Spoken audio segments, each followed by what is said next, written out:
शायद यह रामायण की सबसे कठिन रातों में से एक रात थी। अगले दिन श्री राम का राज्याभिषेक होना है और यह रात काल बनकर दशरथ जी के सामने खड़ी है। अब अयोध्या के सिंहासन और श्री राम के बीच में उनकी सौतेली माँ कैकई अपने दो वर लिए खड़ी थी।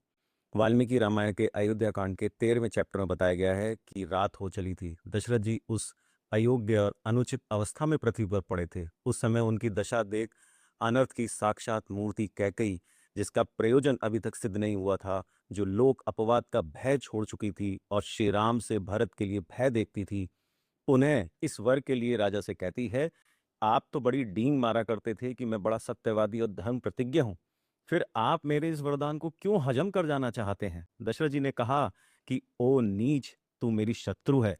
नरश्रेष्ठ श्री राम के वन में चले जाने पर जब मेरी मृत्यु हो जाएगी, उस समय तू सुख से रहना।